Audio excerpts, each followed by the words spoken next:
Hello students, welcome to my channel study with hello Suman. तो आज के इस वीडियो में हम लोग कवर करने वाले हैं प्रश्नावली 9.2। ठीक है। तो स्टूडेंट्स, अगर आप मेरे चैनल पर नए हैं तो प्लीज़ इस चैनल को सब्सक्राइब करना मत भूलिए, और अगर पुराने हैं तो नोटिफिकेशन बेल ऑन रखिए, जिससे हर वीडियो का नोटिफिकेशन आप तक पहुंचे। तो स्टूडेंट्स, चलिए इस वीडियो को बिना टाइम वेस्ट करते हुए फटाफट से स्टार्ट कर लेते हैं। देखिए 9.2 का क्वेश्चन नंबर 1 है, बहुत ध्यान से देखिएगा। इस टाइप के अक्सर एग्जाम में क्वेश्चन आते हैं, बहुत ही इंपॉर्टेंट क्वेश्चन है। तो देखिए यहाँ पे दिया गया है कि ए बी सी डी एक समांतर चतुर्भुज है। जैसा जैसा मैं क्वेश्चन पढ़ूंगा आप लोग डायग्राम को भी देखते चलिएगा। तो ए बी सी डी एक समांतर चतुर्भुज है। देखिए ए बी सी डी एक समांतर चतुर्भुज है जिसमें ए ई जो है वो परपेंडिकुलर है बी सी का, यानी कि ए ई जो है ए ई, तो देखिए यहाँ से ए ई जो है वो लंब है। परपेंडिकुलर मतलब क्या है? लंब। ए ई जो है लंब खड़ा है किस पे? डी सी पर। और सी एफ पर सी एफ जो है लंब है वो किस पे? ए डी पे है। तो ए डी पे भी देखिए लंब आ रहा है, ये वाला लंब आ रहा है, इस पे खड़ा है। ठीक है, इसको अगर घुमा देंगे तो, और ये जो है डी सी पे लंब खड़ा है क्या? ए ई। ठीक है, यहाँ तक समझ में आ रहा है। यदि ए बी बराबर 16 सेंटीमीटर और ए ई बराबर 8 सेंटीमीटर और सी एफ बराबर 10 सेंटीमीटर है तो ए डी ज्ञात कीजिए। यानी कि आपको ए बी दे दिया गया है 16 सेंटीमीटर, ए ई दिया गया है आपको 8 सेंटीमीटर, सी एफ दिया गया है, सी एफ आपको दिया गया है 10 सेंटीमीटर। तो हम लोग को निकालना है क्या? हम लोग को निकालना है ए डी। ठीक है, ए बी दिया था, सॉरी यहाँ पे ए बी दिया था, हम लोग को ए डी फाइंड करना है। ठीक है, तो ध्यान से देखिएगा इस क्वेश्चन को कि कैसे हम लोग इस क्वेश्चन को सॉल्व कर रहे हैं। तो सबसे पहले यहाँ पे समांतर चतुर्भुज दिया गया है, याद रखिएगा एक समांतर चतुर्भुज में बात कर रहे हैं। तो यहाँ से हम लोग निकालना क्या है? हम लोग को देखिए यहाँ पे हम लोग को निकालना है ए डी। कैसे निकालेंगे? तो सबसे पहले देखिए हम जानते हैं कि समांतर चतुर्भुज का क्षेत्रफल क्या होता है? बोलिए, समांतर चतुर्भुज का क्षेत्रफल कितना होता है? याद रखिएगा, अगर याद नहीं है तो 1/2 इंटू आधार इंटू शीर्ष लंब, या फिर आधार गुना ऊंचाई। ठीक है, तो 1/2 इंटू आधार गुना शीर्ष लंब। तो ये होता है हम लोग का समांतर चतुर्भुज का क्षेत्रफल, याद रखिएगा। यदि तो इसमें देखिए आधार 2 दिया गया है, यानी कि बेस 2 दिया गया है। तो सबसे पहले हम लोग बेस ये मानेंगे, और ये क्या है? शीर्ष लंब मानेंगे। पहला क्वेश्चन, पहला ऑप्शन ये, पहला इक्वेशन ये बनेगा। दूसरा क्या है? एडी भी तो आधार है जिसपे शीर्ष लंब क्या है? C F. तो दो प्रकार से ये बनेगा। तो सबसे पहले हम लोग देखते हैं, यदि आधार मतलब बेस क्या मान रहे हैं? यदि बेस जो है वो डीसी है तो ए बी सी डी का क्षेत्रफल बराबर क्या होगा? 1/2 आधार किसको मान रहे हैं? डीसी इंटू शीर्ष लंब किसको मान रहे हैं? ए ई। ये आ गया आपका इक्वेशन 1। ठीक है, समझ पा रहे हैं? चलिए अब यहां पे लिखेंगे, तथा यदि आधार एडी है, अगर ए और डी को अगर हम लोग आधार मान रहे हैं तो ए बी सी डी का क्षेत्रफल क्या होगा? तो ए बी सी डी का क्षेत्रफल बराबर लिखेंगे 1/2 इंटू आधार क्या है? ए डी, और शीर्ष लंब क्या है आपका? C F. तो ये हो गया आपका इक्वेशन 2। यहां तक समझ में आ गया? अब देखिए समीकरण एक और समीकरण दो से, तो समीकरण एक और समीकरण दो से 1/2 दोनों का क्षेत्रफल है। तो 1/2 into D C into A E बराबर होगा 1/2 into A D into C F, या फिर एफ सी, जो भी आप लिख सकते हैं। ठीक है, सी एफ या एफ सी कुछ भी लिखिए। तो अब देखिए ये हाफ से ये हाफ कट गया, यानी कि आपके सामने आ गया D C into A E बराबर A D into F C. ठीक है, तो अब देखिए यहां से ध्यान दीजिएगा, डीसी जो होता है, डीसी, ये देखिए डीसी जो है वो ए बी के बराबर है। क्यों बराबर है? देखिए डायग्राम को थोड़ा सा ध्यान से देखिए। डी सी जो है वो ए बी के बराबर है, क्योंकि समांतर चतुर्भुज के सम्मुख भुजाएं जो होते हैं, आमने सामने की भुजाएं क्या होते हैं? बराबर होते हैं। तो डीसी के जगह में क्या लिख सकते हैं हम लोग? डीसी के जगह में लिखेंगे A B, D C A B. तो ए बी की जगह में डी सी या डी सी की जगह में आप ए बी लिख सकते हैं। तो डी सी की जगह में हम ए बी लिख दिए, इंटू यहाँ पे लिख दिए ए ई बराबर A D into F C. तो यहाँ पे ब्रैकेट में लिख दीजिएगा, चूंकि डी सी जो होता है वो बराबर है किसका, ए बी का।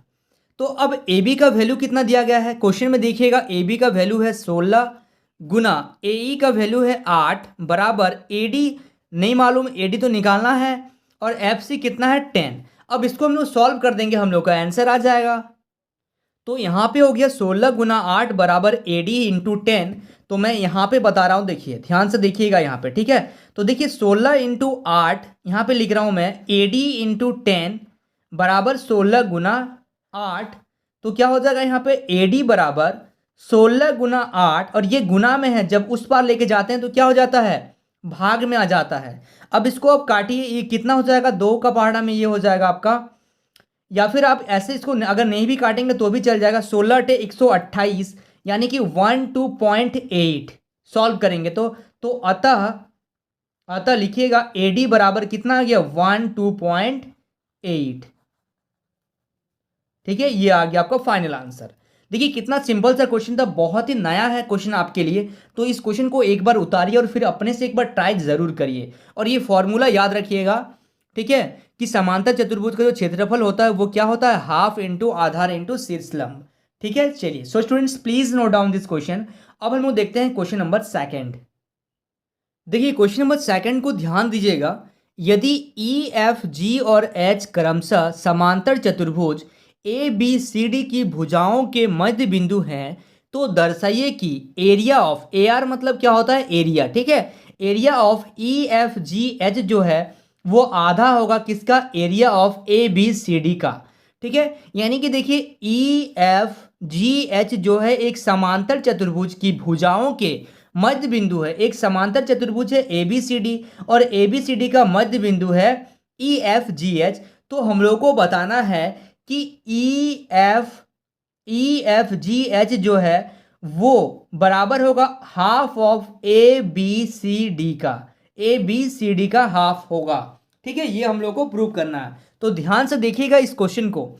तो सबसे पहले देखिए, क्योंकि ये समांतर चतुर्भुज है, ठीक है, तो ए बी जो होगा वो सी डी के बराबर होगा, ये हम लोगों को दिया हुआ है। ठीक है, अलग से आपको लिखा हुआ नहीं रहेगा कि ए बी जो है वो सी डी के बराबर है। आपको क्वेश्चन के अकॉर्डिंग समझना पड़ेगा, क्वेश्चन से समझना पड़ेगा, क्योंकि आप समांतर चतुर्भुज में काम कर रहे हैं। ठीक है, इतना तो कॉमन सेंस होना चाहिए कि ए बी जो होगा बराबर होगा किसका, सी डी का। ये हम लोगों को दिया है। ठीक है, अब ए बी अगर सी डी के बराबर है तो हम लोग क्या कर सकते हैं, हाफ ऑफ ए बी बराबर हाफ ऑफ सी डी। अगर हम दोनों तरफ आधा आधा क्या कर दिए, मल्टीप्लाई कर दिए, 1/2 यहाँ पे भी मल्टीप्लाई कर दिए, तो 1/2 इसमें भी कर दिए।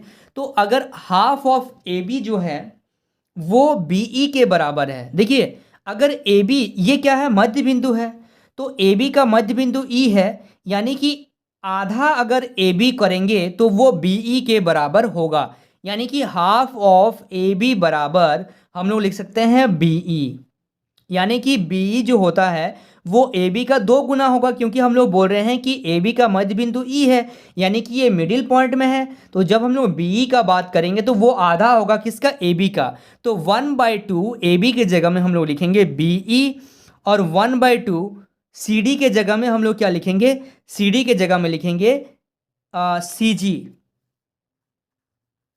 ये हो गया हम लोग का इक्वेशन 1। ठीक है, यहां तक समझ पा रहे हैं ऐसा क्यों हुआ। यहां पे लिखिएगा, चूंकि ई और जी क्रमशः भुजाओं ए बी और सी डी के क्या है, मध्य बिंदु हैं। ठीक है, यहां तक कोई दिक्कत नहीं है, समझ में आ रहा है।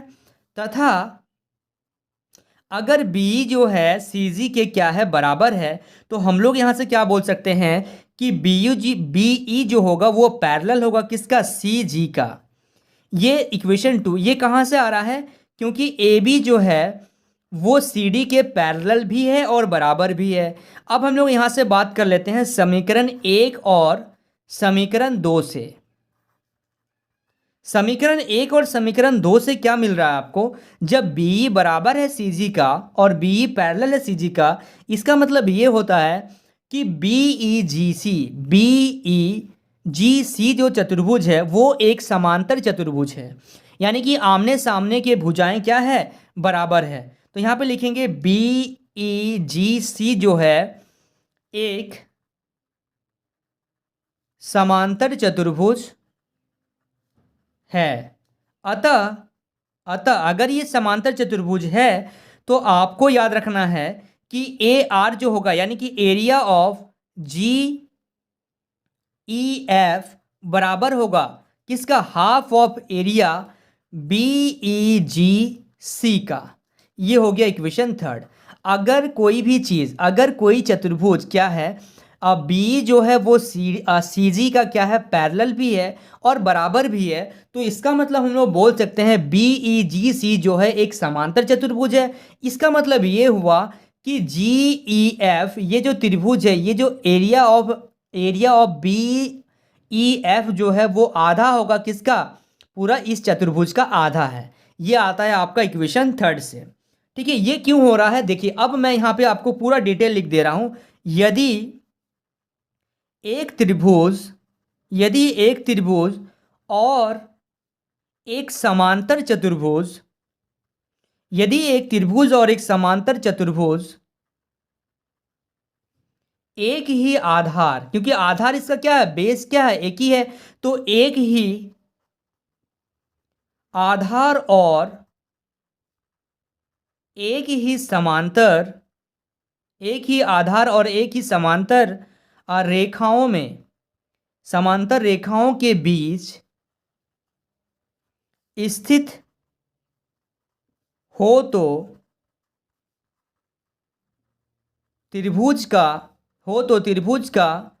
क्षेत्रफल समांतर चतुर्भुज के क्षेत्रफल के आधा होता है। बराबर नहीं बोल सकते हैं, आधा बोल सकते हैं। ठीक है, तो स्थित हो तो त्रिभुज का क्षेत्रफल जो है वो समांतर चतुर्भुज के